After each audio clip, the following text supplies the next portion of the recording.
The biting cold wind swirled in the pitch-black night sky. It was already late at night, but the master bedroom in the Lord's Castle of Aldentown was still brightly lit. On the large bed lay a chubby black-haired boy, about 14 or 15 years old. He was unconscious. Not far from the bed, the castle's butler, Philip, was anxiously pacing, glancing between the boy on the bed and the priest busy beside him. Finally, the priest stopped his actions. The butler, unable to contain his anxiety, immediately asked, "Father Anderson, how is the young master?" The priest turned around, his face apologetic.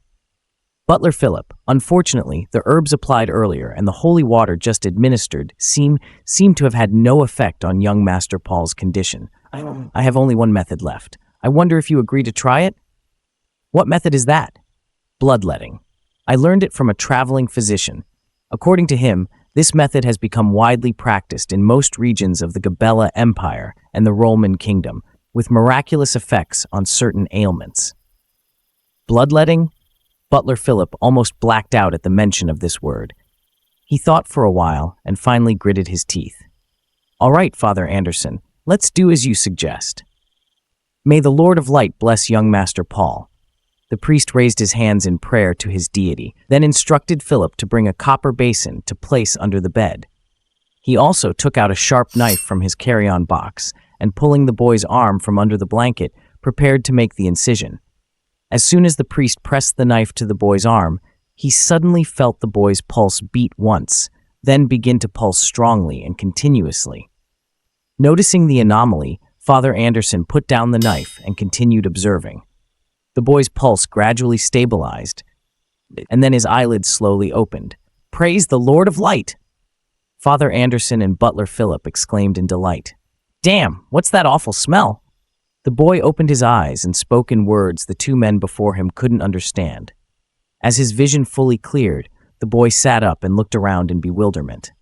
Zhao Kai, an ordinary programmer in China, enjoyed reading various web novels. He was particularly frustrated that the novels he followed were often niche, and their unmotivated authors seldom updated them. Conversely, what he considered cliched stories were rampant. Although some popular works suited his taste, they were few and far between, and the content often had regrettable flaws. One day, he decided to write his own novel, determined to continue even if no one read it, to fulfill his creative desires. As a staunch believer in Chinese industrialism, he naturally wanted to write about using scientific advancements like firearms to crush the magical beings of another world. Not wanting to make his protagonist's abilities too obvious, he planned for the character to start from scratch, climbing the technological tree. He spent a lot of time gathering essential transmigration materials, the Barefoot Doctor's Manual for winning hearts, the Practical Agricultural and Water Management for filling granaries, the Militia Training Manual for stabilizing the world, essential resources, in his view.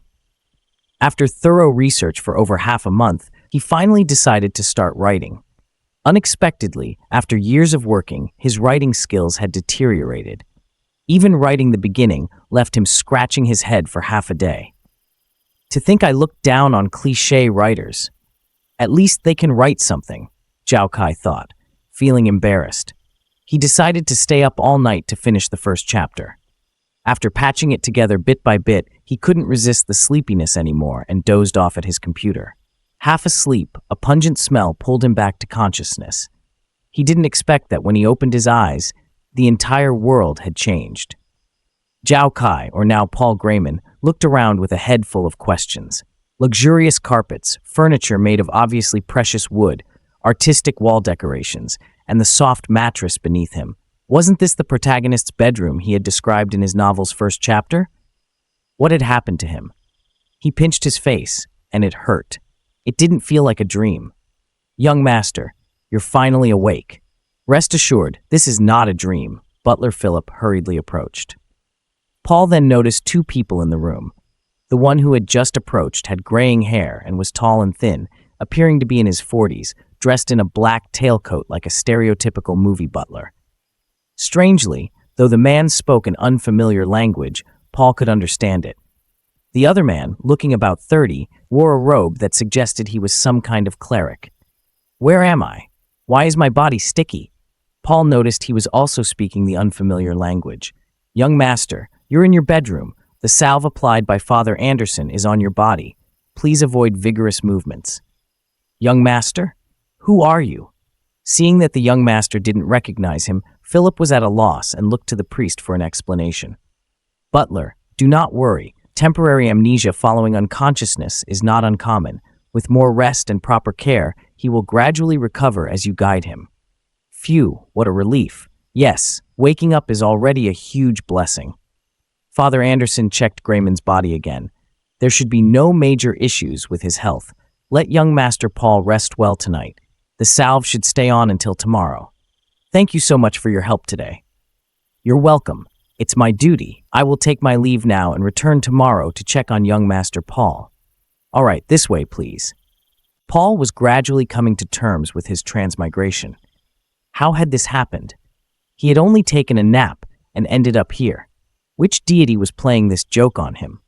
Lying down again, he forced himself to calm down. His priority now was figuring out how to survive in this new world. Judging by the situation earlier, this body's status was quite high, so there shouldn't be any issues with food and clothing. Although he had no memories of the previous owner, he could speak the language. Using amnesia as an excuse should help him get by. With that thought, he felt somewhat reassured. After a while, the butler returned and adjusted his blanket. Young master, rest well tonight. If you need anything, pull the bell cord by the bedside. I'll be in the next room. He then placed a hand on his chest, bowed slightly, and left. Paul snuggled into the blanket, beginning to ponder his future life. Hi there, if you are enjoying the story so far, make sure to give this video a thumbs up and subscribe to Cinder Translations to stay updated with latest chapters. If you want to read this story fully, you can go to my Patreon at patreon.com/CinderTL. The link is available in the description and pinned comment. I'll see you next time. Take care.